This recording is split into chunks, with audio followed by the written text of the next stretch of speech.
mahal na mahal ko si Mom. So I just want the best for her talaga. And gusto ko lang happy ka. Gusto ko, I just want her to feel peace. Yun lang. Narito po tayo ngayon sa labas ng bahay ng sikat na aktres noong 1980s at 1990s na si Miss Monica Herrera. Lingid sa kaalaman ng marami, siya po ay nakaranas ng stroke noong 2017. Kamusta na kaya ang kanyang lagay ngayon? Pero bago ho yan, subscribe muna kayo sa aking channel at kay Christine Babos channel. Halika, punta na natin. Hi Monica! Hi! Kamusta ka na? Eto, ganito. Kamusta na? Okay naman. Okay naman. Na, ikaw rin naman. Okay naman. Walang pagbabago. Ganun pa rin ang itsura. Thank you. Oo. So, eto, paralyzed yung kaliwang bahagi ng katawan. Pero nakakatayo-tayo naman ako tsaka nakakaupo with the help of my brother na may nag-a-assist. Hindi rin ako makapag-smile dito sa left side. oo. Pero may feeling ka dito? May nararamdaman ka?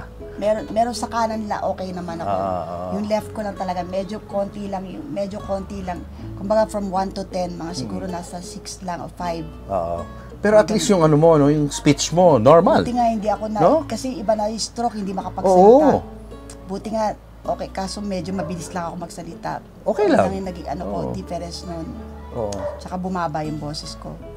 Okay guys, kasama na natin ang idol ng marami, especially nung 1990s. Miss Monica Herrera. Hi Hello. Monica. Thank you. Thank you for inviting us dito sa bahay mo. It's our pleasure. Ang gwapo-gwapo mo pa rin. Nako, ikaw, ang ganda-ganda mo pa rin. Salamat. Walang pagbabago. Salamat. Beautiful pa rin, no? Pero siyempre, baka nagtataka yung mga viewers natin kung bakit nakahiga ka ngayon sa kama. Paliwanag natin sa mga viewers, at especially do sa mga fans mo, na ang tagal-tagal ka nang hindi nakikita at magugulat sila na nakita ka nila muli.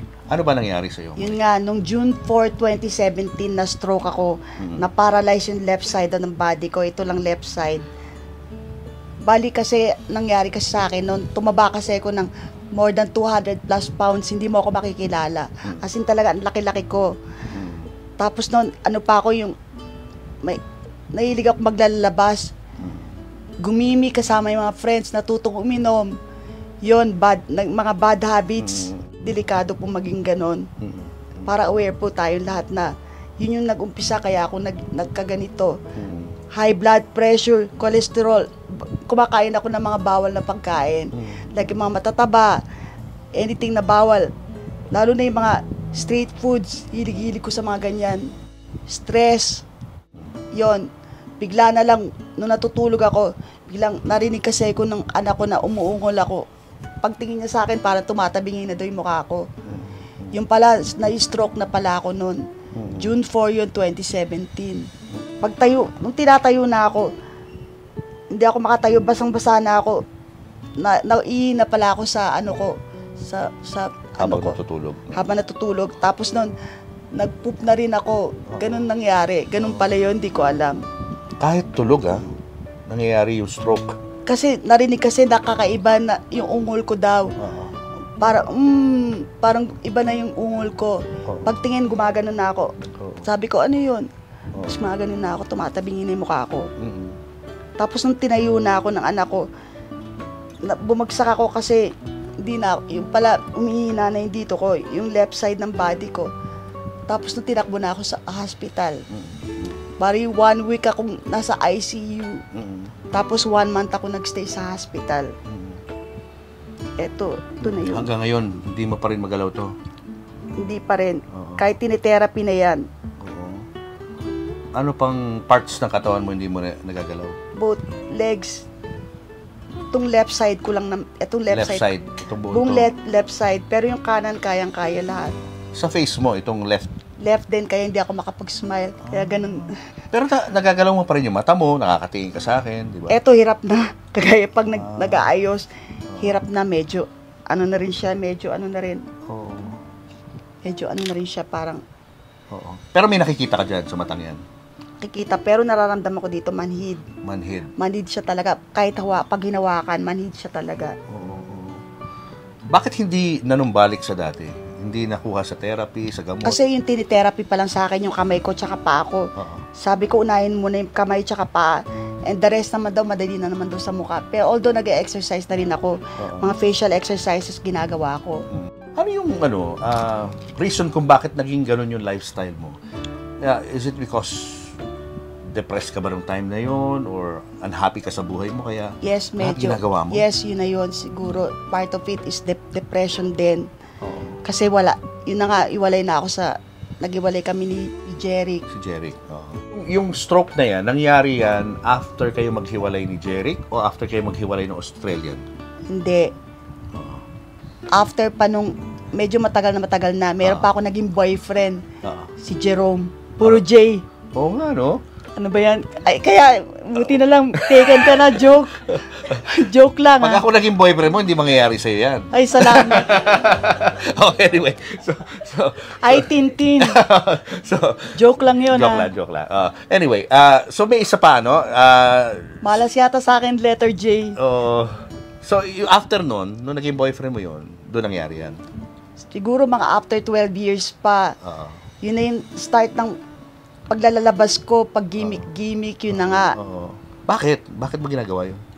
Parang gusto ko lang kasing parang sumaya. Parang yung mga friends ko, parang sila yung nag-aano sa akin na lumabas ka naman kasi nasa bahay lang ako parate. Parang naging ano rin ako, yung parang nagkaroon ako ng yung low self-esteem. Imagine, for 2 years hindi ako lumalabas ng bahay. Nagkaroon ako ng inferiority complex. Tapos eto, nung first time ko lumabas ng mall, niyaya ako ng mami ko, ka na nga mag-mall na nga tayo. Pagpunta ko ng mall, paakyat ako na escalator, halos nanginginig ako, hindi ako makakyat na escalator. Kasi parang ninibago ako, parang feeling ko lahat nakatingin sa akin, ganun. As in talaga nanginginig ako, hindi ako halos makaakyat na escalator. Tapos noon yun, nagdire-diretso na nawala ng konti. Hanggang sa nagtuloy-tuloy na lumabas-labas na ako with my friends.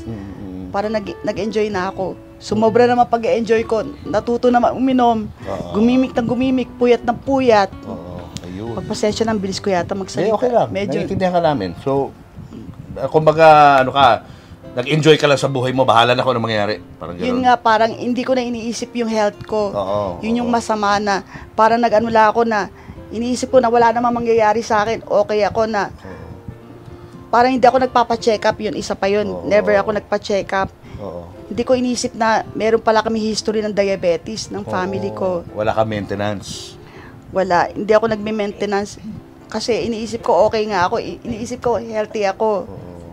So this all happened, Monica, itong depression na ito, because nagkaroon ka ng mga frustration sa love life mo. Yun. Kaya parang naano ka na, nawalan ka na ng gana. Mas gusto mong mag-enjoy na lang, parang gano'n. Maybe, parang gano'n. parang What about ganun. career? Was it also a hang-up para sa'yo? Yung wala ka ng career nung time na yun? Okay lang naman, sa totoo lang ayoko na rin talaga muna mag-artista noon. Parang hindi ko na naisip na bumalik. Parang iniisip ko na alagaan ko nila yung mga anak ko. Parang nag-ano na lang ako sa mga anak ko. Habang lumalaki sila. Try dito. Sige. Yan.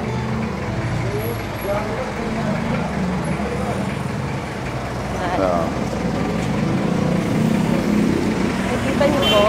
Okay. Yan.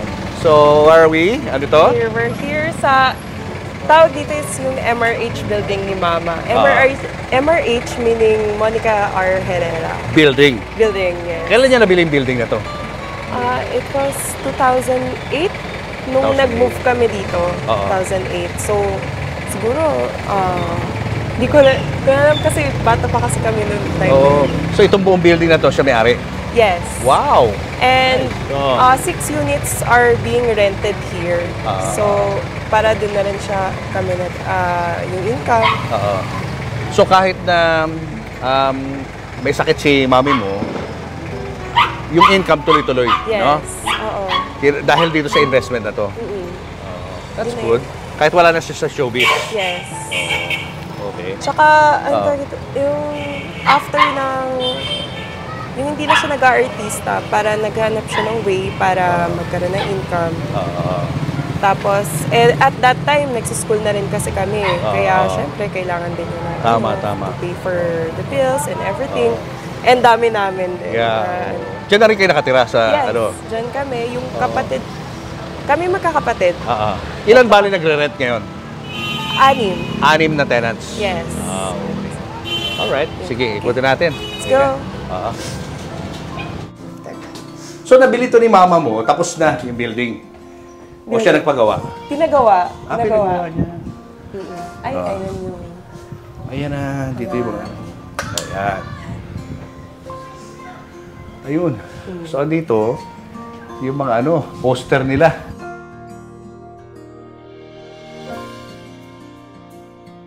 Ano to? This is the living room. And... Di buti kayo ni Padre Pio. Mama Mary. Yes. Our living quarters, kung saan tayo nagkakaraoke. Dito kayo. Yeah, dito kami na... Fun. Oo. Dati dito nakatira si mami nyo. Yes, dito siya nagsistay. Nung hindi pa siya na-stroke. Oo. Kaya, yung pa siya. Medyo chubby-chubby pa siya. Yung time na yun. Pwede ko ipakita sa inyo yung kung saan siya nagstay before. Ito yung kwarto ni Mama. Now, sa bunso na. si Janina na yun nagsistay dyan kapag galing siyang Pampanga, umuwi dito. So, iba pa yung building sa iba pa sa bahay ni Mama? Iba pa. So, ito yung bahay ng tito ko.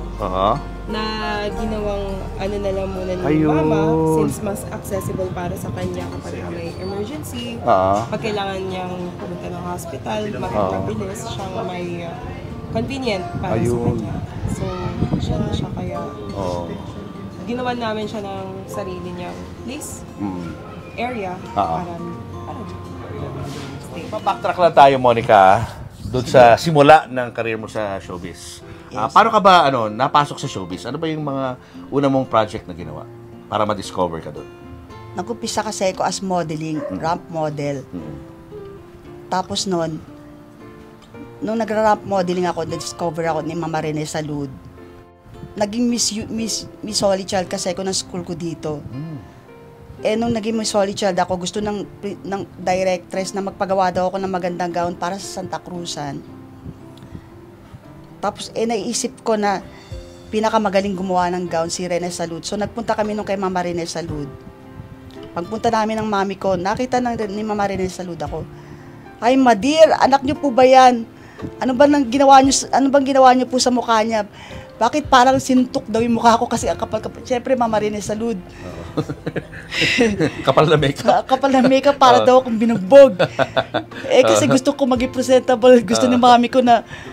Siyempre, pag maging maganda ako, kaso sumobra yata, naging clown yung mukha. Ginawa kang clown ni mami. Okay. Tapos sabi nga, ganda-ganda daw ng mukha ko. Sayang naman. Doon na nag-start yun. Na-discover ka na ni Mama. Niya, parang inoferan. Parang inoferan niya ako na, sayang daw, 16 years old pa lang ako noon. Gagawin kita Miss Philippines, sabi niya. Wow. Kaso nangyari, 16 pa lang ako noon. Sabi niya, wait muna tayo ng 2 years kasi pag 16 years old lang daw ako, makukuha ko lang daw Miss Young International. Ayaw niya ng Miss Young International. Gusto niya Miss Philippines agad. Kaya wait muna tayo ng 2 years. Hanggang sa, okay, sabi ko, sige Mama Rene, maghintay ako. Nag-ramp modeling na ako. Hanggang sa, habang nag-ramp modeling ako, sa iba-ibang designer, iba-ibang show, may mga nakakita sa akin mga tao, sabing ganun, pwede kang artista. Marami nagsasabi sa mami ko, pwede po siya maging artista, bakit hindi niyo po papasok sa showbiz? Hanggang sa nakita ako ng isang reporter, si Rino Fernan Silverio, may rest in peace. Siya yung nag-offer sa akin na ba't di ko daw try mag-showbiz. Kaya yun, magmula nun, nag-showbiz na ako. At what age? 16 years old ako. 16 years old. Batang-bata. Kaya nga, yung una kong ginawa yung kay Dante Varona, yung kamandag ng Chris. Pero ano lang ako, parang screen test, yeah. Tapos nung movie na yon, na-hospital yung lolo ko, yung daddy ng dad ko. Lieutenant Colonel Bernardo Herrera. Dinalo ko siya sa hospital. Sabi niya sa akin, on his bed, hospital bed. Sabi niya, bakit Monique Rodriguez yung ginamit mo sa movie mo na ginawa una? Ba't di mo gamitin yung Herrera? Sabi niya. Kaya nung namatay yung lolo ko, kasi una kong movie, Monique Rodriguez, paggamit ko. Yun yung kay Dante na movie? Kay Dante. Monique Rodriguez, surname ng mami ko yun. Maiden ang mami ko. Tapos nung namatay na yung lolo ko, in memory of my lolo, ginamit ko ng Monique Herrera. Tapos nagtuloy-tuloy na. Tapos nung nag-comeback ako nung 18 years old na ako, tapos nagdire-diretso na. 18 years old ka. So yung ano mo, yung... From 16 to 17, nag-stop muna ako. 16 to 17, 17 to 18. So yung 18 years old na yun, that was the time na dapat sumaba ka na sa mga beauty contest. Kasi yun ang gusto mangyari ni Mama Rene. Kaya nga hindi na natuloy. Although nanghihinayang din ako, gusto ko sana talaga maging beauty queen. Oo. Doon ka na napunta sa showbiz. Kaso nagdire-diretso na yung offer sa akin. Parang, kaya medyo nagtapos sa akin si Mama Rene Salud.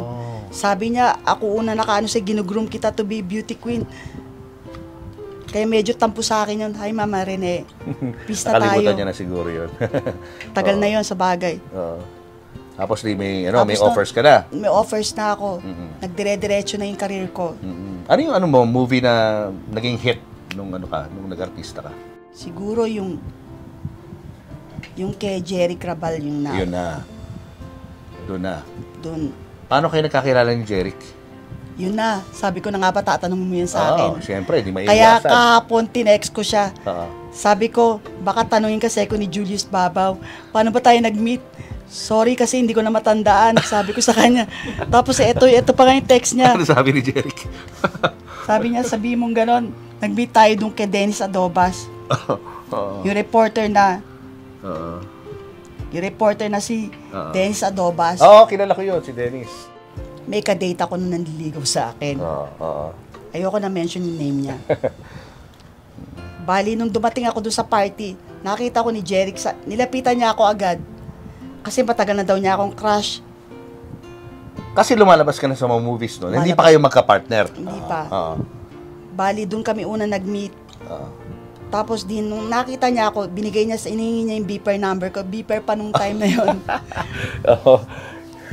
Beeper pa. Tapos binigay ko yung beeper number ko. Yung ka-date ko nakatingin sa akin, ganun. Medyo namumula na selos. Letter J din yung pangalan niya. Tapos? Si Jamie, pero wala, may asawa na happy. Sorry, binanggit ko. Okay. So, kinuha ang beeper number mo. Di nagme-message. Siyempre, parang, ano na siya nung si Jerry Crabal, kakaano pa lang niya nung, medyo, ano na siya, overnight sensation na si Jerry. Parang siya yung katapat ni Robin, di ba? Si Ninong na, ginawa niya yung Ninong kay action star. Kay no, Eddie Garcia, siya yung parang Ninong ang title, no, nakalimutan ko lang. Sorry, Jerry. Di, eto na. Binigay ko yung beeper number ko. Tapos sabi niya, syempre, bibigay din niya yung number niya. Nung binigay niya yung number niya, sige, babay na. Nung babay na ako, kailangan na namin umuwi ng ko, nagsiselos na yung kadate ko. Tapos nung pauwi na, nasasakyan na kami, biglang, sabi ko, yung bag ko, nakalimutan ko. Naiwanan doon. Mamaya may nakita kami, may tumatakbo.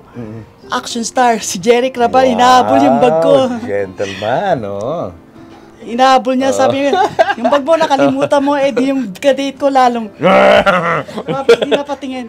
Siyempre, hininto, kinuha yung bag ko. Nga pala, yung nilagay mo yung number ko doon sa, hiningin ko yung number mo, sabi niya gano'n sa akin. Naibalik daw niya naibalik niya yung number. Kasi di ba sinulat niya yung number niya, doon sa ko sinulat yung beeper number ko. Tapos? Tapos, binalik ko sa kanya kaya doon kami binigay ko sa kanya yung number, yung beeper. Yung palang papel na sinulat ako ng number ko, nandun yung number din niya. Kaya naibalik din sa akin. Hindi niya ako makukontak.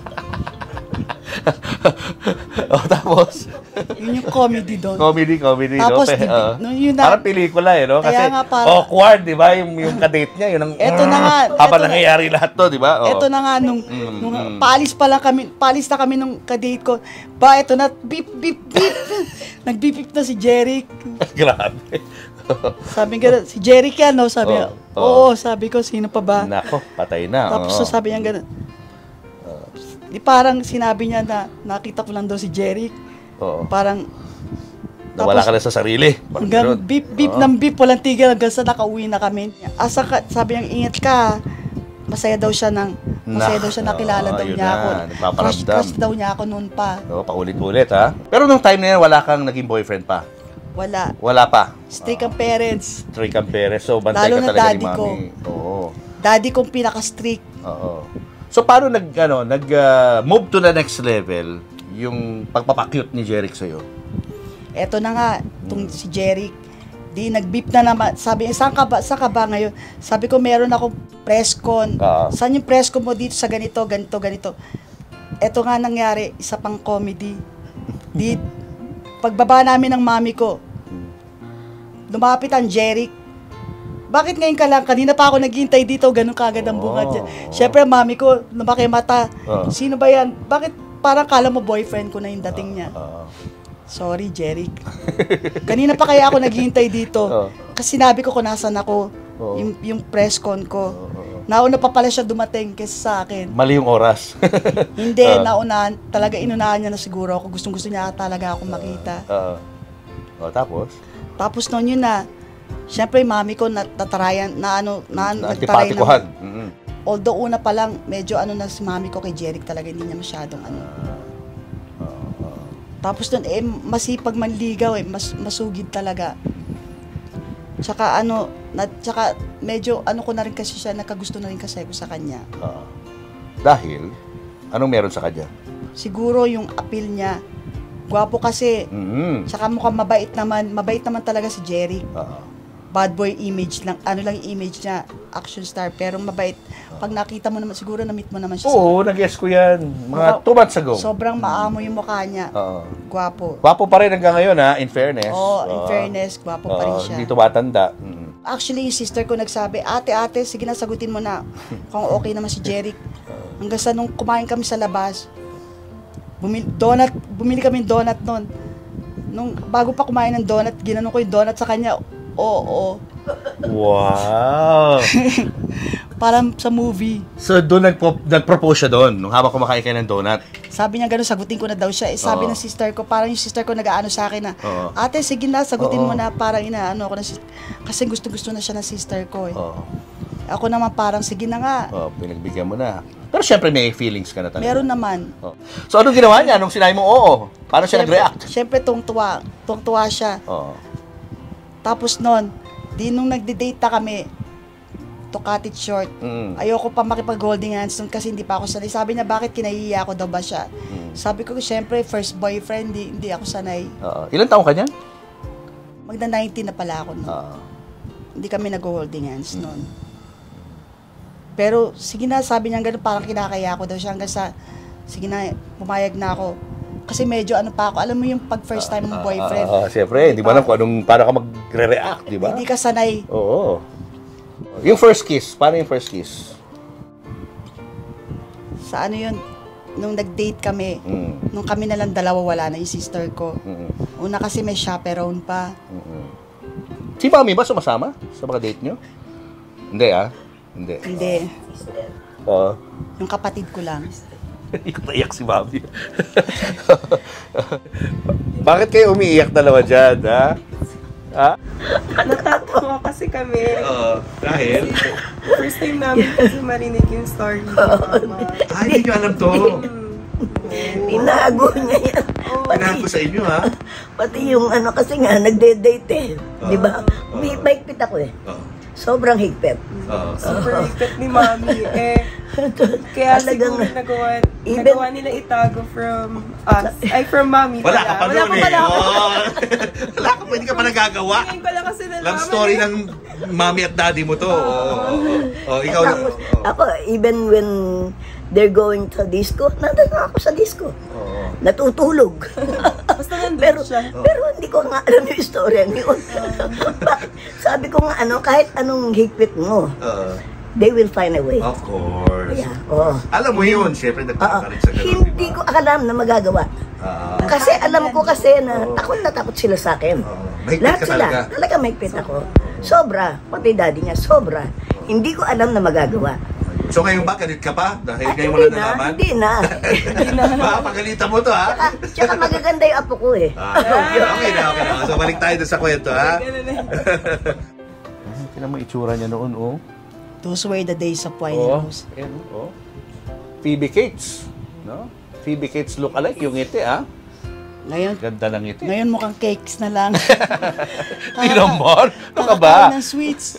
Mahilig pa rin ako sa sweets. Naging mahilig sa cake noon. Yung pauwi na kami noon, sabi niya baka naman pwede na daw niya ako mahalikan kasi nakakatatlong date na kami noon. So pumayag na ako. Yun. Smack. Smack muna. Smack muna. Siyempre, ano pa ako noon eh. Mahinhin. Ano pa ako noon kasi, V. Ano yung V? Virgin. Okay. Siyempre, never had a boyfriend, no? So, first ko siya. Tapos nung sumunod na patago na kami. Ayun na. Hanggang sa yun na, bumigay na ako. Bumigay na. Sabi niya gano'n, mag-uusap lang daw kami. Yung pala, iba na yung pinag-usapan namin. Ayun na. Yun na. Ito na nga, nabuntis na ako doon sa first baby namin, si Joshua. Joshua Eric. Tapos nung after 2 years, nabuntis na naman ako kay Jenica naman. Nung after, may mga naririnig na ako na parang sabi na meron daw siya asawa. Although hindi ko naman pinakikinggan kasi nung during that time kasi parati niya ako dinidisplay doon. Lahat ng mga kamag-anak niya, kakilala niya, parang naglalakad nga kami sa daan noon sa mga kaibigan niya, nandoon ako nakakasama niya. Lumalabas kami, gumigimik kami lahat. Saka alam ng mundo, di ba? Na kayong dalawa yung Alam. Hindi ko alam na during that time meron pala siyang meron na pala siyang asawa, hindi ko alam. Hindi niya sa akin sinabi. Even before he met you, may asawa na siya? Meron na daw. Tinatago lang sa showbiz kasi ayaw pa alam. Kasi di ba pag artista dati, ayaw pa alam yung career. Dapat single, Kaya pala nung nalaman ko na lang, parang nabalitaan ko nga na meron na nga siya. Yun na, doon na ako sabi ko, nakipag-iwalay na ako sa kanya. Kahit may 2 anak na kayo? Kahit ayoko, pero syempre parang ayoko kasi nang makasagasa ng tao. Kasi ako, naniniwala ako na parang karma yun eh. Tsaka yung kawawa naman din yung babae, di ba? How difficult was it for you na hiwalayan yung tatay ng mga anak mo? Na minamahal mo rin naman ng time na yun? Siyempre, mahirap. Kasi, imagine mo, 2 na yung anak ko sa kanya. Tapos, first love ko pa siya. Kaya talagang, mahirap sa akin talaga. Pero sabi ko, anong gagawin ko? Kaya tinuon ko na lang yung ko sa mga anak ko nung time na yun para lang mawala sa isip ko si Jeric. Kahit mahal ko pa siya. I have to, parang... Give him up. Yes. Yun, give him up. Pero, was he able to... Ayoko ng tao, yung makasakit makasagasan. All this time na alam ng publiko na mag-shota kayong dalawa ni Jeric, hindi nagre-react yung asawa? Tahimik lang? Yun na nga, mabait kasi si Holiday. Hi Day. Mabait kasi siya na umpisa pala kasi ng career ni Jeric. Sila na talaga, high school, Sweethearts. Sweethearts, yes. Yun. Tapos hindi rin ni-reveal sa'yo ni Jeric. Paano mo nalaman yun na meron siyang asawa? Tinanong ko na siya. Hanggang inamit na niya. Dahil may mga nagsasabi sa'yo na mga tao? Dahil may nagsasabi na sa akin. So, nung kinonfront mo na si Jeric, anong reaction? Inamin na nga niya na Tapos sabi kong ganun, syempre iyakan, blues. Tapos na matagal na daw yun kasi daw yun. Una daw niyang yun, as in talagang childhood, pa daw niya. Sabi ko, yung pala may asawa ka na, bakit mo ko pa ako pinormahan? Sabi niya, matagal na kitang crush eh. Talagang gusto-gusto daw niya ako noon pa, going bananas days pa daw. Talagang crush niya na ako, kaya parang, kaya doon niya ako pinormahan para in spite of that. Pero hindi naman, si Jeric, pasensya na, hindi siya masamang tao. Masyado ka lang niyang minahal na ayaw Siguro niyang... nagustuhan lang niya talaga ako. Pero hindi niya rin iniwan si Holiday? Hindi, hanggang ngayon, 30 plus years na sila. Sila pa rin? Sila pa rin hanggang ngayon. Kahit nagkaroon na siya ng ibang mga iba pang anak sa ibang... Naging magkaibigan pa kayo ni Holiday? Hindi nga kami. Hindi kayo nagkakausap? Hindi niyo napag-usapan yung mga nakaraan? Wala? Hindi. Ang naging kaibigan ko yung sumunod sa akin, si nanay ni AJ Rabal, si Isay, Alicia, Hi Isay, mabait yan, mabait sa akin yan. Ano rin yan, napakabait na babae. Tapos yung isa pa, naging kaibigan ko rin yung naanakan din niya na girlfriend din niya, si Marina, nasa Japan. Wow, naging kaibigan mo yung mga ex niya. Yung asawa lang hindi ko naging close kasi never kami nagkita noon. Kasi nga tinatago nga niya yun. Paano kayo naghiwalay? Paano nag-end yun, yung samahan yung dalawa? Di after nung kay Jenica, nag-decide na ako na tama na, ayoko na. Kasi parang hindi ko kaya na parang, kasi ang nangyayari na po, yung pag umuwi siya doon sa ano niya, tapos pauwi-uwi siya sa akin. Pag ganun-ganun siya, sa Pampanga siya. Tapos minsan sa akin naman. Parang ayoko ng ganun na sitwasyon. Parang gusto ko yung sa akin, dito lang, akin lang, kumbaga gusto ko sa akin lang siya. Exclusive siya sa'yo. Na parang gusto ko ako lang yung mahal niya, na wala na normal iba. Naman yun. Walang kahati. Tapos? Pagkatapos nun, hanggang sa nag-decide na ako na tama na, sabi ko, ayoko na. Bigla na lang nung nagpaligaw na ako. Hindi naman ako nagpapaligaw nung nag-artista ka ba niyan? Pag-relation ako. Ongoing yung paglabas mo sa showbiz? During that time, medyo wala na. Naglaylo na ako noon after Jenica. Kasi tumaba na rin ako ng konti noon. So, tapos, to cut it short, medyo madaldal yata ako. Hindi, okay lang. Tama. Di, eto na, nung kay Jessie na, nagkataon kasi nung may nanliligaw pa sa akin, model noon, tumawag nun sa telepono, sabi ng ganun, could you be my girlfriend? Sabi ganun sa akin. Sabi kong ganun, sorry, I just answered Jessie. Nandun si Jessie noon, sa sala ko. Sabi ng ganun ni Jessie, sino yun? Who's that? Australian to kasi si Jessie, English speaking. Sabi ko, it's my other suitor, sabi ko. Sabi kong ganun na. So, tinurn down ko na siya kasi sabi ko, kasasagot ko lang sa kanya nung kay Jessie. Pagkatapos nun, di habang nung nagkaroon ng moment na magkikiss kami ni Jessie, meron ako nakikita parang may nakasombrero na nakatayo. Nako, sino yan? Kasi during that time, dumadalaw pa rin naman sa akin si Jerry, kahit iwalay na kami. Habang nagkikiss kami ni Jessie, parang movie nga. Nakikita ko may nakasombrero, nakakap. Pagtingin ko si Jerry, namumulan. Galit na. Parang bug. Hindi na daw siya makahinga. Sabi niya gano'n. Yung eksena pa naman, naghalika kami. Naghalika kayo sa loob ng bahay. Sa sala, parang bang feeling ko tuloy, parang guilty, nag-guilty ka. Pinahawak pa niya yung dibdib niya sa akin. Sabi niya, ipuin mo yung dibdib ko. Lakas daw, para lalabas daw yung puso daw niya. Atakihin siya, Parang gano'n sabi ko. Ako naman, iyak dahil kasi syempre minahal ko naman itong taong to eh.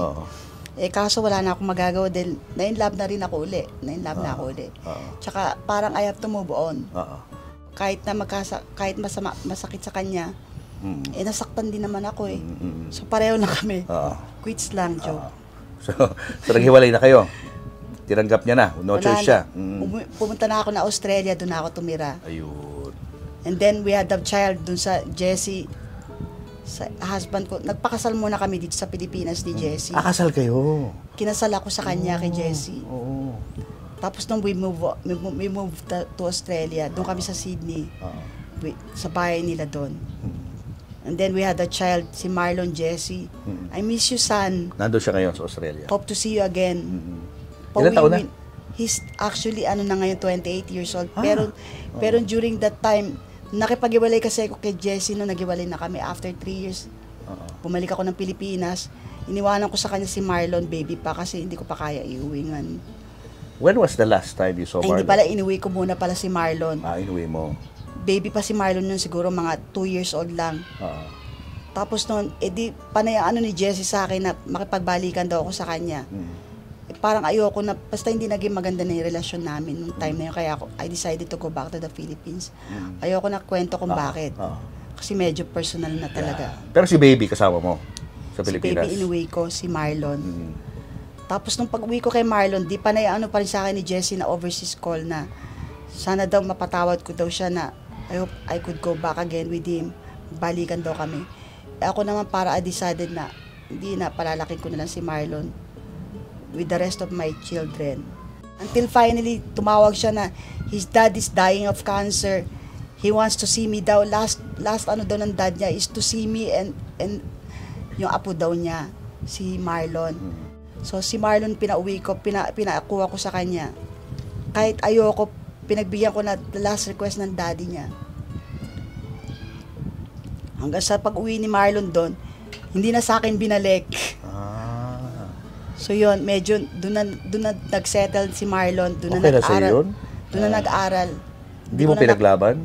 Ito na nga, kumbaga, parang I tried my best na makuha siya uli. Kaso parating reason ni Jessie na nag-aaral, ang dami niya mga reason na hindi pwede kasi nag-aaral yung bata, kawawa naman yung bata, pauwiin mo dyan. Nag-aaral siya, settle na dito, kaya inayaan ko na. Kahit na gusto-gusto na makita, kaya through ano na lang kami. Buti, meron Skype. Facebook na nun, tsaka mga Viber, meron na.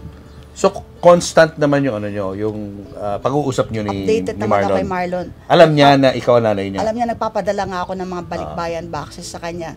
Yung mga what do you like, sabi kong gano'n sa kanya. Anything, sabi niya gano'n. Mabait naman yung anak ko na yun When was the last time na nakausap mo siya? Bali, dumating dito yung anak ko. Pumasyal. Pero bago siya bumalik dito, nakita pa kami sa Australia when he was 5 years old. After Jessie, nagkabalikan pala kami ni Jeric. Okay. Nabuntis ako kay Janina. Bakit tinanggap mo pa rin si Jeric kahit alam mo naman ang history kasi na may asawa siya? At that time, kasi pag uwi ko nga pala dito, medyo parang heartbroken na naman. Parang hindi naman shoulder to cry on. Parang yung kasi best friend ko si Mikey, neighbor niya doon sa condo. Sabi niya, Nick, mukhang okay na si Jeric na mukhang nagbago na, tsaka hinahanap ka parate. Mukhang nagbago na siya, kaya balikan ko na daw. Tapos na nabalitaan na umuwi na ako ng Pilipinas, sugod naman agad si Jeric sa bahay. Tapos yun na, pinagbigyan, parang nagkita kami ulit for the sake of our kids. At saka parang ano na rin na, tsaka parang yung feelings ba na parang, sabi niya kasi bungad sa akin ni Jerry, ako naman talaga asawa mo sabi niya ganun. So ako naman parang yung, syempre medyo in pain ako noon. Parang na-realize ko, nga no, ikaw naman talaga yung first love ko Tapos no, nagkabalikan kami, yun na, nangyari. Although takot pa rin ako noon kasi kapapanganak ko pa lang noon, meron na ako anak noon. Ayoko mabuntis uli. Sabi niya, huwag ka mag-alala, ano na daw siya, yung anong tawag doon, hindi na daw siya makakabuntis. Nagpa-vasectomy na siya. Peace tayo, sinabi ko nagagalit Yun ang sabi niya. Pero hindi naman pala totoo, kasi nabuntis ako. Fake news pala. Fake news ka. Unang-una pala yung fake news, sa'yo pala nanggaling. So nabuntis. Ayun. Nabuntis. Tapos ayun na, si Janina na nga yung resulta. Pero hindi mo naisip yung mga nakaraan na ang naging issue niyo talaga is may asawa siya. Okay lang sa'yo, tinanggap mo na lang. Nawala sa isip ko nung nagkita kami uli para kung nanumbalik yung nakaraan. Parang na naman ako kasi charming no? Charming talaga talaga. Tsaka siguro yung love ko nandoon pa rin siguro kahit na. So yun, di nabuntis ka.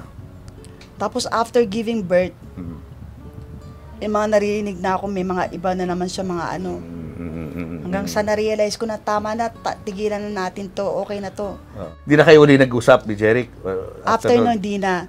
Kasi naka-boyfriend na ako, si Jerome. Jerome naman. Tapos noon, yun na, wala na talagang Jeric noon. Si Jerome na noon. Yung Jerome, amboy yun Umuwi lang ng Pilipinas yung, kasi yung singer yun Siya yung gumawa nung siya yung nag-revive ngayon ng Let the Love Begin. Basta ayoko na siya pag-usapan. Tahimik na yung buhay na nasa States na siya. So after Jerome, wala na ka na naging boyfriend? Wala na. Doon na ako lumaki after na. Doon na ako na parang nagkaroon na ng inferiority complex. Nung tumaba ako ng tumaba, hindi niyo ako makikilala po. Sobrang taba ko po. Gugulat ka rin. Sobrang obese. Yung love life na pinagdaanan mo, na very rocky, no? Hindi stable. Ang dami mga naging problema. Yun talaga yung reason kung bakit na-depress ka na. Kaya ka napunta sa ganyan. Unhealthy living. Medyo parang party siguro. Parang gusto ko na lang maging masaya, parang ganun. naglalabas ako with my friends. Night out. Napadalas. Inom-inom. So pag may mga nagpaparamdam sa iyo before na gusto kang ligawan, hindi mo na ini-entertain talaga? Meron naman nagpaparamdam kahit tumaba ako, kaso parang wala talaga pa. Wala talaga. Tagal ko rin hanggang ngayon nawalan. May mga nagdiligaw pa rin pero hindi na talaga. Parang lalo na ngayon ganito ako. Kahit ganito ako meron pa rin naman po, pero inisip ko na lang na gusto kong magpagaling na muna. Sana makalakad ako. Uminom ako pero yung tama lang. Hindi naman araw-araw, minsan-minsan lang pag lumalabas. Pag uminom ako, pagkasama ko yung mga friends ko, hindi ko naman sila parating kasama pag lumalabas ako eh. Tsaka malalaki na rin naman sila ng mga time na yun. Kaya naintindihan naman nila kung lumabas ako eh. Kasama with my friends, I'm with my friends. Anong oras ka umuwi ng bahay? Kasi bago naman, nung maliliit naman sila, hindi naman ako gumigimik eh. Ngayon lang? Nagpakananay naman ako sa kanila. Alam nila yon. So now it's your time naman to enjoy. Parang nag-enjoy na lang ako. Sumobra lang. Parang late bloomer. Oo. Sumobra lang, yun nga, tama ka, sumobra lang. Sumobra in what way? Paano naging sobra? Na parang late, umuwi ako late na. Tapos lasing na lasing. Although maganda naman sa akin kahit nakainom ako, kaya ko naman uminom. Yung I can take it na hindi ako kagaya na ibang lasing na wala sa sarili. Na gumagapang na, hindi naman nangyari sa akin yun. Yun. Tapos kain. Kahit anong kinakain mo. Siyempre pag inom kain kagad. Yun na nga naging problema. Pagkakainom kain, takaw-takaw talaga. So habang ganun kakalaki, anong nararamdaman mo na nun? Siyempre mabigat. Bigat. Medyo hinihingal ka agad. Medyo hingalin. Hindi nga ako makababa na nagdanan dyan. Konting baba lang, na ako. Nahihilo ka na. Nahihingal na.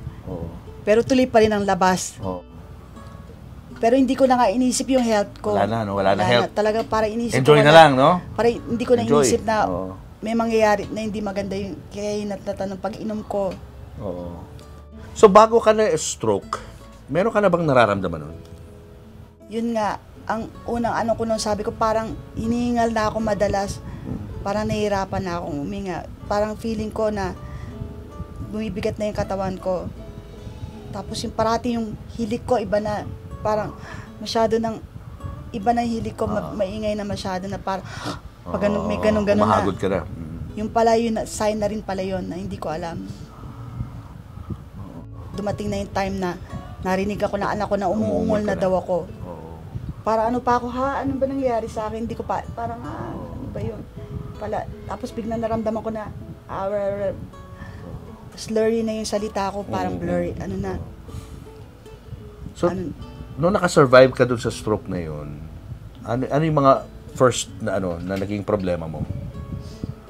Nakakapagsalita ka ba ng maayos ng time na yun? O, nung nasa ICU pa akong for 1 week, kala nga nila, kasi for 1 week daw, pag hindi pa ako nagising, baka daw opera na yung brain ko. Buti nagising na ako. After a week, nung dumating yung apo ko, anak ni Jenica, kasi naging baby ko yun. Siya yung, parang lumabas kasi yun, siya yung parang naging baby ko. Parang nung narinig ko yung boss niya, doon daw ako nagising. Bigla daw ako nagising nung narinig ko yung boss ng apo ko. Siya yung nagpagising sa akin, si Janelle. After 1 week ka pa nagising? Gano'n katagal? After 1 week. Tapos nagstay pa ako ng 1 month sa hospital. Nakaano ako NGT, yung dito ako pinapainom ng pagkain sa ilong through a tube. After 1 month, tinitherapy na ako. Unti-unti ako sinend ko sa yung mga picture, yung mga therapy ko, unti-unti. Taba-taba ko pa nun. Hanggang sa, yun na, umuwi na, dinischarge na ako, nakauwi na ako dito. Nakapagsalita ka na noong time na yun? Nung nasa hospital naman ako, medyo nakakapagsalita naman ako. Hirap lang. Medyo lang. Slurred. Naging boss, lalaki na lang ako ngayon. Kasi dati medyo maganda naman yung boss ko dati. Ngayon medyo lumaki na. Hello, mic test. Komedyante ka talaga. Boss, lalaki na. Dati boss babae. Dati nga pag kumakanta ako, kaboss ko si Regine Velasquez. Ngayon boss, Jumidis Maturan na. Sorry. Believe ako sa'yo, paano, how you handle everything na kahit na nangyari sa'yo. Diba, nakakapagpatawa ka pa. Ano lang. Ginagawa mong katatawanan yung mga nangyari sa'yo. At least nga kahit na-stroke ako, positive pa rin yung ano ko sa buhay. I know, gagaling ako na kahit ganito ako, never naman ako na-depress after the stroke. After the stroke, di ka na na-depress? Talaga, walang moment of yung parang sinisi mo si Lord, di ba? Ba't ka pinabayaan? Walang ganun. Never. Never talaga. Basta ngayon, I trust God. Parang lahat yan kay Lord, lahat yan na. Parang never ako nag-question kay Lord. Never ko kinwestiyon siya. Why? Bakit? Because ganun ang I know God loves me. Why? Hindi niya ako pababayaan na kahit nangyari sa akin to siguro, kasalanan ko naman kasi to siguro karma, ano ko rin yun. Hindi naman siguro karma, pero... Hindi karma, kundi kapabayaan. Kapabayaan ko nga yun nga. Tama yung term kapabayaan. Tama. Pero did it strengthen your faith in Him? The more. Why? Why did it become stronger nung time na yan? Because I know na binigyan niya pa ako ng second life. Thank you, Lord. Na hanggang ngayon buhay pa ako. Kahit paralyzed ako ngayon, at least buhay pa ako. Nakakausap ko pa kayo. Nakikita ko pa yung mga apo ko, mga anak ko, mga pamilya ko. Panihirap ako pa yung caregiver ko. Pasensya na sa boses ko. Meron daw maliit na parang blood clot. Hindi ko ma-explain paano ba yun. Google nyo na lang. Basta yun. Ngayon po, uminom po ako ng blood thinner para lang, para maano na yung, kasi yung, nagkaroon kasi ng clot yung sa ulo. Hindi pwedeng operahan para tanggalin. Thank God, din na ako kailangan operahan. Thank God. Na yung ischemic stroke, hindi na kinailangan operahan. Through medicine na lang uminom ako ng Keppra, Clopidogrel. Twice a day. Okay na yun. Alam mo, buti alam niya yun. Kasi God always gives us one piece of the puzzle. So for every piece na hindi natin nabubuo, He gives it eventually. Kusa naman dumarating yun. Until you get the bigger picture in the end. Pero do you feel na ang mami nyo ay gusto talagang gumaling? In her own way, she's at least trying. She likes making videos. She keeps talking to us. She tells us what's wrong with her. She tells us if she's feeling sad or happy. She tells us what she likes. And we try to give her the best of what we can give, or anything close to that. We go out, we have fun, we eat, we have fun, we celebrate. All the normal things that people do, we try to do that and more, if we can. I just wish na happy siya at sana maging healthy pa rin siya hanggang tumuloy-tuloy yung pagte-therapy mo. Sana ituloy-tuloy mo para talagang makatayo ka na dyan at makalakad ka na dyan para we can do our usual get-togethers, bonding. Alam mo na yun, di ba? Yung mga ginagawa natin before. And pati na rin yung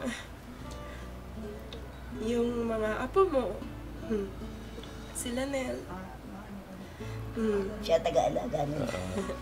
Kasi lagi nila kinukulit buwa nila. Oo, kasi si Mama kasi is very, very generous. She's friends in the family. Generosity. Very loving. She's very generous to everyone. Sa amin, sa mga apo niya. Ganun siya magmahal si Mama. Kaya, mahal na mahal ko si Mama. So I just want the best for her talaga. And, gusto ko lang happy ka. I just want her to feel peace. Yun lang. Ako nga sabi ko, as long as she can stand on her own, yung gano'n. Stand na ako, just a little. Gano'n. Tapos, as long as he can sit by her own, it's all right. And a little step, it's all right. Thank you, Lord. Thank you, Lord. That's all. So are you optimistic, Monica, na one day, makakalakad ka rin? Magiging normal din ang lahat? Yes, very optimistic. Basta kasama ko pamilya ko. Tsaka, I believe in God na talagang hindi niya ako pababayaan, na bibigyan niya pa ako ng chance na makalakad. I know makakalakad pa ako. May sasayaw ko pa to ng, may titiktok ko pa to. Tan, tan, tan, tan. Ito nagagalaw. Hindi, nabubuksan mo to? Parang nanginginig. Ano siya? Anong tawag doon? Parang spastic yan. Spastic, no? Oo. Medyo eto lang mahirap. Oo, nanginginig, oo. Spastic. Wala ka na feel dito sa kamay na to? Medyo may nararamdaman. Actually, may feeling naman. Oo. Kinikilig. Joke. Joke. Kinikilig. Hindi na, joke. Joke lang. Joke lang. Hindi, medyo may feeling naman. Nararamdaman ko pa naman, pero hindi talaga yung full, talaga, hindi kagaya sa kanan. Meron ka ba mga gustong baguhin sa past mo? Siguro yung... Meron ka ba mga regrets? Gusto ko siguro lang, yung hindi na ako nagkikimik o nagiinom, yung pinabayaan yung sarili ko, yun lang. Huwag niyo po ako tutularan sa gano'n na mga nakakarinig sa akin ngayon. Na hindi po maganda yung nangyari sa akin na ganito. Sa buhay pag-ibig? Buhay pag-ibig. Meron ka bang... Wala naman. Minahal ko naman sila lahat kaya wala naman regrets. Okay lang ako. Naging masaya naman din ako. Naging okay yung mga anak ko. Nabiyayaan naman ako ng mababuting mga anak. Tsaka lahat naman sila naging mabait sa akin. No regrets naman. No regrets. No regrets. What about yung yung dreams mo? Meron ka pa bang dreams for the future? Ang dream ko is makalakad lang. Yun ang dream ko, maka-TikTok. Happy ka pag nagti-TikTok? Tatawagan kita pag nakalakad ako, magti-TikTok tayo. Sige, of course. Gusto mo, magsayaw pa tayo eh. Kasama si Tintin. That will be the day, no? Na Yes. iintayin natin. I hope so. Oo. So may second part pa to. Another panibagong a new Monica Herrera makikita natin. Yun. So baka may gusto kang Monica, baka may gusto kang mga taong pasalamatan sa iyong naging journey sa buhay. Maraming salamat sa akin mga magulang, sa akin mami, kapatid ko si Melissa Lasatin. Sa hanggang ngayon supportive pa rin siya sa akin kahit na talagang hindi niya ako pinababayaan. Mami Seni ko, mga anak ko, si Joshua Eric Buensuceso, si Jenica May Herrera, Jenica J.M. Rabal, nalilito na kasi ko. Si Marlon Jessie, si Janina Rabal, mga kapatid ko, Kuya, Auntie Mirna ko, Auntie Litz ko, ang dami sa bilistahan ko. Sa mga exes ko, hello, salamat sa inyo. Sama sila siyempre sa buhay ko. Si Janelle, Zia, and Hunter, I love you. Hindi naman mukhang lola, di ba? Parang pa rin. Bagets pa rin ang itsura. Ay, salamat. Ito nga, puro baby pa nga, pag-iisip ko, ang dami kong mga pillow dito, mga stuff toy. By heart kasi, I'm still, young at heart. Yeah. Still, there's still a child inside me. Tama ba yun? Dapat may inner child talaga tayo lagi, Pero what about your heart? Do you imagine yourself na one day may in love ka uli? Sa ngayon, hindi ko pa maisip. Pero kung meron darating, why not, diba? Kung darating si Tom Cruise o si Brad Pitt, so, mga luma na. Taas ng pangarap, ha? Okay yan. Joke lang. Manifest natin. Sa Facebook nga, hindi, ito pala yung mga crush ko, nandito, nilagay ko mga Hollywood star ko, hindi ko nabanggit yung pangalan. Ano ba yan? Nakalimutan ko na yung crush ko sila, pero nakalimutan ko yung mga pangalan. Nandun sa FB album ko. Nung nag-stroke ako, umuwi dito yung ex-husband ko si Jessie, nadalaw naman niya ako. Nagpakita naman siya nung na-stroke ako. Pero, syempre, hanggang friends na lang kami. Medyo pa-cute-cute pa rin siya, pero wala na. Hanggang friends na lang, syempre. Parang pass na yun, tapos na yun. Tsaka, si Jerome, hindi na nakauwi yun. Dapat uuwi yun. Kaso, hindi siya makauwi-uwi. May family na rin kasi siya. May mga dalawang anak na siya. Nagkaroon na siya ng family. What about Jeric? Kamusta ang relationship yung dalawa ngayon? Si Jeric, minsan nagpupunta-punta dito pag may okasyon, kuwari birthday ng anak namin, apo namin. Okay naman kami, ayan, nagkaka-text-text pa nga kami. Pinagmalaki talaga. Pero wala na Jeric is a good guy naman talaga. Hanggang ngayon naman, naman siya sa mga anak ko eh. Okay naman siya eh. Okay naman kami. Okay naman ako sa mga exes ko kahit doon sa huli ko. Pero pag nakikita mo si Jeric, wala na yung kilig dati na nararamdaman mo pag magkasama kayo. Medyo may konti. Lalo pag yung niloloko-loko kami. Pero gano'n na lang. Gano'n na lang, no? Wala na talaga yung, syempre, wala na yung love, wala na. Kilig-kilig lang. Kilig-kilig na lang. Feeling teenager lang. Pero ngayon ba you're happier now, Monica? I'm as compared to before? Happier, yes, contented. What makes you happy? My 3 apo, si Janelle, Zia, and Hunter Gabriel. Tsaka syempre yung mga anak ko. Tsaka yung, pagti-TikTok ko, tsaka nag-o-online video na rin, nag-o-online din kasi ako selling. Nagkaroon kasi ng time na, doon ako na-enjoy ko na yung pag-online since nawalan ako sa showbiz. Yun na yung nagiging pabenta-benta ng kung ano-ano. Ibenta ako ng sisig o kung ano man yung pwede ibenta kahit pa ako. Gusto nyo? Saan mo nakukuha yung mga yan? Joke lang yung pa ako. Gusto nyo pa ako. Saan mo nakukuha yung mga products mo? Kasi yung son-in-law ko, yung asawa ni Janina. Kapampangan kasi yun eh. Magaling magluto. Nagsusupply, may mga supplier siya ng mga sisig. Kaya ako nakikiano ako sa kanya na sabi ko sige, Pats. tsaka mga pots. Paso. Sabi mga paso. Mga paso binibenta. Sabi mga sample ng paso nasa So labas. nag-online selling ka. Yeah. Tapos drain clothing sa asawa naman ni JM Rabal. Ay, kamusta naman? Ang candy mo, lumipad na. Oo. Ito. Ayan yung candy. Lumipad. Ando pala yun. Ayan na, okay na. Okay lang yun. Sorry ah. Hindi. Ano ka ba? Oo. Pangit ko tumawa.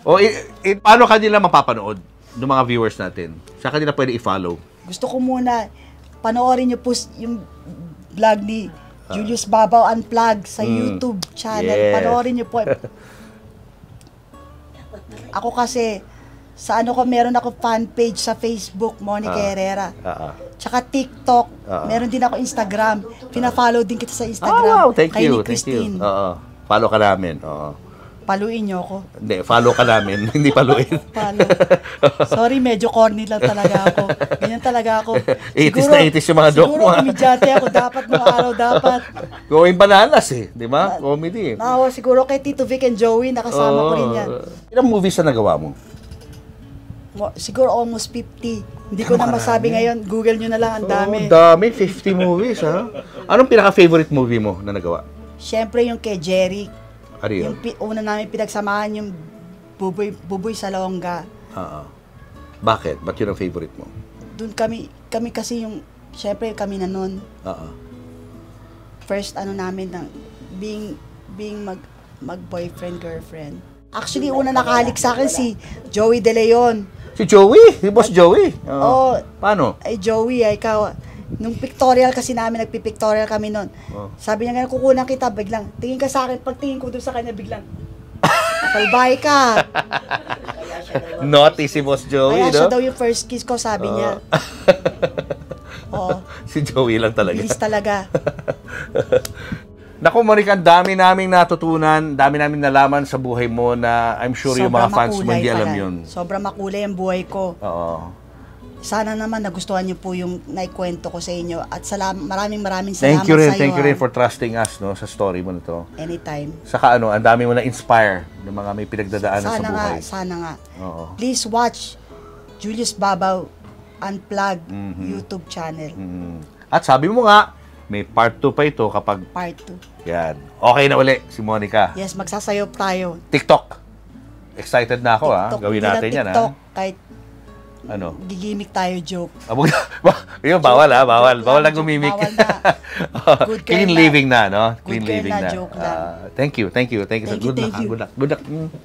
Good luck sa'yo. Thank you. God bless you all. Merry Christmas. Merry Christmas. Happy New Year na rin. Mates, it's me, Mama Tintin, inviting you to also subscribe to my channel, Christine Babaw's channel. Should is forever. Yes. Nagpunta kami kay Boss Toyo, yung Pawn Stars PPH. Yes. Kita namin to. Ikwento mo sa amin kung anong kwento behind this. I hope you remember here Here it is. What is it? Sige, sila muna makakita. What is it? And then you look at it. Oh my God! TV.